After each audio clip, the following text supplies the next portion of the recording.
Greeting class, I hope this finds you doing well this morning. I want to talk a little bit about the passage annotation assignment. And first, I want to talk about what exactly is it that you're turning in. So you have to turn in your annotation. What is that? Well, what you can do is, if you look in the module for this week, where it talks about the assignment, it says to print a hard copy of your passage, and so copying and pasting from, say, BibleGateway.com, and it says to copy and paste from an NIV translation. And what you'll do is then you will mark up your passage. So here I have it printed out, and I removed all of the verse and chapter numbers, and then I put some increased the spacing, so I had some room. And you can see I've marked it up and I've put some notes in here. So the question is, what do you mark up exactly? So in the assignment on the module, it says to circle repeated words or phrases. And as you're reading through your passage, and hopefully you read it several times, as you're doing this, is to circle repeated words or phrases that you think are significant. So in my case, I see that here I have 1 Corinthians 1:10 through 17, that Christ is referred to 5 times in just a short amount of time. But I also see the word division, also the noun form, and then the verb divided, and then quarrels. So it seems like there's some conflict going on. So I circled those and put some notes in the margins. And then another thing is underline significant verbs. And so go through, and as you're reading verbs, pay attention to things like, is it past tense? Is it present tense? Is it future? So is this something that is happening, has happened, or will happen in the future? And then who is the subject of that verb? Who is doing what action? And in this case, there's a lot of I. So the question is, which I is that referring to? So in the beginning, it says, I appeal to you. So that's clearly Paul, but if you get down later, we have indication that says, I follow Paul, I follow Apollos. So that's not Paul saying that. He's quoting someone, which brings me to my next, to the next thing on the list, is to enumerate lists. So mark where you see lists or a series of things. So in my case, you have these phrases: I follow Paul, another I follow Apollos, another I follow Cephas, another I follow Christ. And so I marked those and put just mark 1, 2, 3, 4, and I underlined it to note that this is that this list or this series has some significance. Also, right after that, it shows we have not just that series of quotations from the Corinthians, but I see a series of questions here. So, is Christ divided? Was Paul crucified? Were you baptized in the name of Paul? And so I marked those as well. And just in the margins put that Paul has a series of questions. And so I put numbers next to those as well.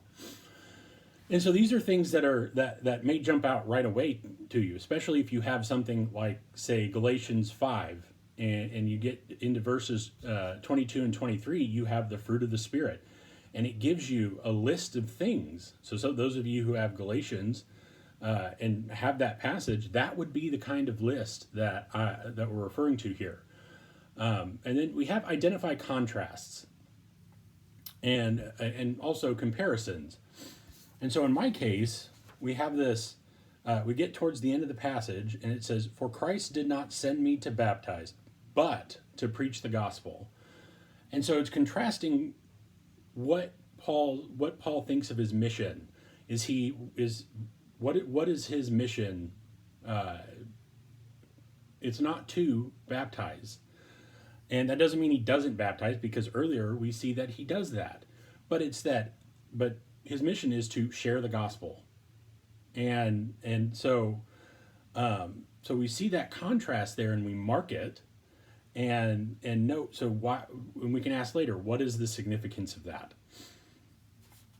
And then we have identify clauses that indicate cause, effect, purpose, or result. And purpose and result can be noted by seeing by key phrases such as "so that" or "in order that." And so I have one of those. Paul says, "Thank God I did not baptize any of you except Crispus and Gaius, so no one can say that you were baptized in my name." And so this is this is one of those phrases that indicates a purpose or result. Okay, and so we make note of that, but also note where we see phrases, prepositions like by or through, and this often indicate something, the means by which an action is accomplished. And so as you're looking through and you're reading your passage, make note of these things, and the identifying contrasts and comparisons, identifying clauses that indicate cause, effect, purpose, result, that kind of thing will be something that you'll need to pay a little closer attention to. And so as you read through your passage and you're making note of these things, don't expect to get it all on the first try. You'll want to read through it and then mark things that you notice, read through it again and mark things that you notice, okay? And do this several times until you think that you're starting to get a sense of some of these things that are being discussed here. And fact is, there are people who have been doing this, who make a career out of doing this, and have come back to passages time and time again and notice things they didn't see before. So don't expect to see everything, okay? See what, when looking for these things, just make note of what you are seeing. And what I'm not looking for here is, I'm not looking for you to tell me what you think this passage means. We're still observing the text here. We're just observing what it is that we're seeing. We've looked at specific questions related to the setting of the letter, the historical setting. We did the outline, which is more of a broad look at the letter. We look at the entire letter. Now you're getting into your passage, but we're still just observing. We're looking for things that later will help us with interpreting or explaining what the text means. Right now, we're just making note of things that we see in the text that can later help with that. So what do you do with this annotation? Well, you can scan or take a picture and send it to me. And in the assignment, there is, if you need, and then upload the picture into the assignment. And I will be able to look at your annotation. And if you're having trouble with that, in the module assignment, there is, you can contact Canvas support to help with uploading that.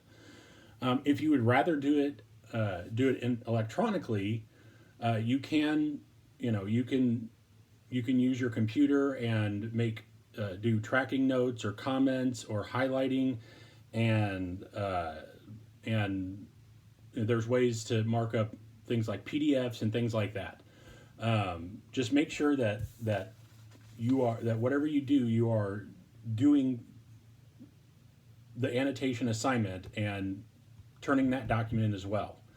Okay, whether you print off a copy or you do it electronically. And so if you'd like another example, if you go to where it says, the part where it says liberally annotate the passage in the module assignment description, there is a link to it's grasping God's word, and there are examples, and those examples are noted on page 62 and 80 of this particular exercise. And so if you have more questions, look there, and if anything I say here doesn't make any sense, you can also reach out to me and contact me with any questions. Next, what you need to turn in after you've done this part of the assignment where you've done your annotation, you've read through a few times, you've made note of the repeated phrases or lists or in contrasts and all those things, then you need to write a 200-word analysis of your findings. Comment on insights that you have gained from the close reading exercise. And so one insight for me is what we have this mention of Christ several times in a short amount of time, but also quarrels and division. So how does that relate? How do those things relate? And that's the kind of observation I'm talking about. I don't want you to tell me how you think they relate. I want you to say, so after reading, I'm noticing these things. These types of questions will come up later when you are asked to, as we would say, explain what the passage means.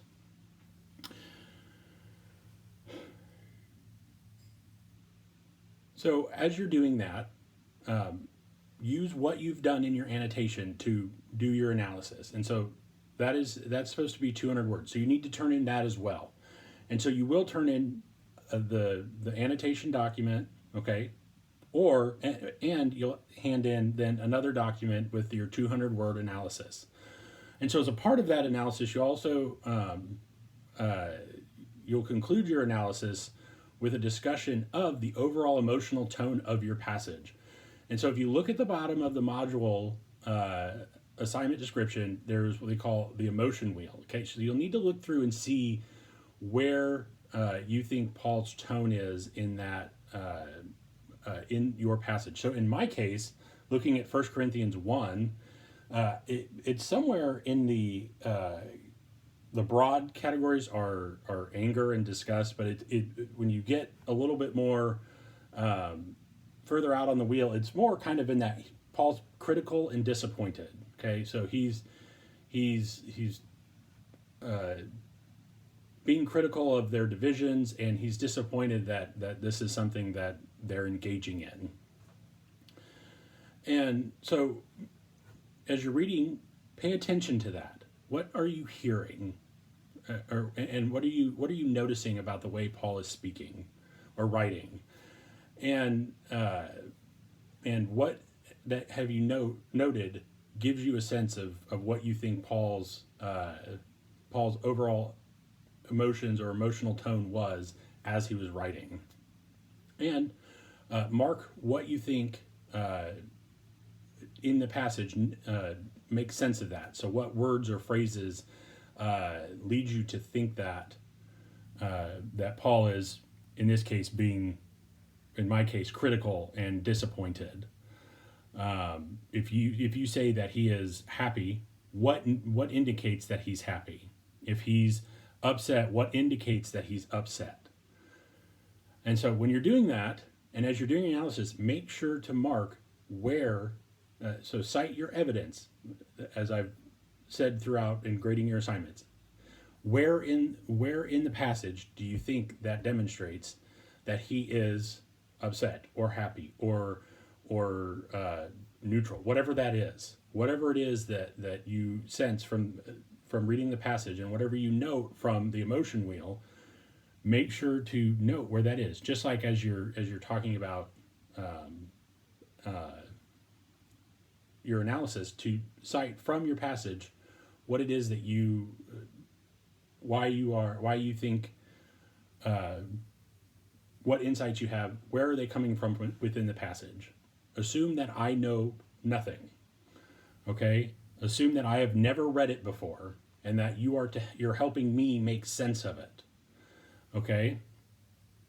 And so, if you have any questions, if anything comes up, and you are,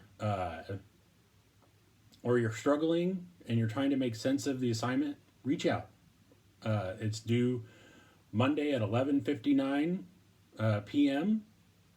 And so you have until the end of the day Monday. If anything comes up and you're struggling to get it done, and something comes up, let me know ahead of time. And I'm more than willing to work with you.